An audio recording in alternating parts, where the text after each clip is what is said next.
Sa Marikina, isang octopus ride ang kumalas at isang 10 taong gulang na batang babae ang namatay. Gumawa ng ingay pero mabilis din nakalimutan. Ang malungkot po ay yung pangyayari na bumitaw po yung pinagkakapitan ng 4 na cart na sinasakyan nila at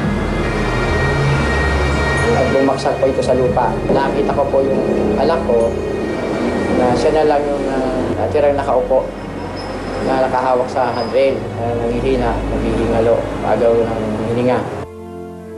Makalipas ang halos 4 na taon, ang kasong isinampan nila sa korte. Nagmistulang isang ride na paikot-ikot at walang kahahantungan. Kung nagdaan 2 taon, wala pong nangyari noon. Naging bagal pang pag-usad at stagnant.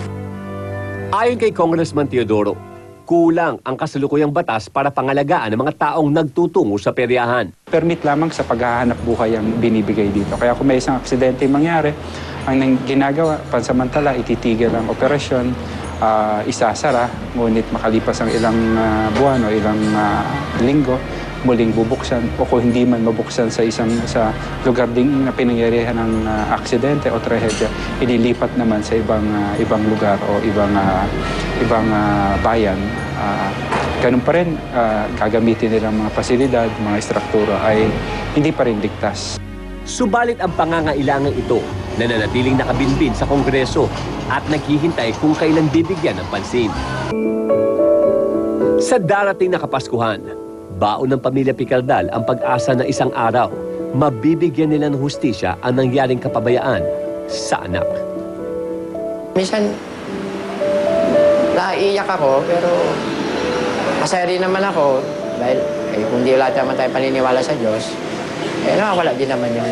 Kasi nga, inisip natin na, di ba siya mas masaya sa taas, sa piling ni Lord. Paolo Bejones, News 5.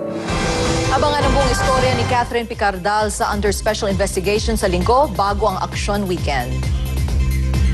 Susunod, sa itimbre mo kay Tulfo, Barangay Hall na pinad-lockdown ng dating nakaupo rito. Susubukan nating aksyonan. Paghahanda para sa party ng birthday boy na si Congressman Manny Pacquiao, tututukan. At sa ating kwentanong, ano nga ba ang totoong papel ng mga ninong at ninang?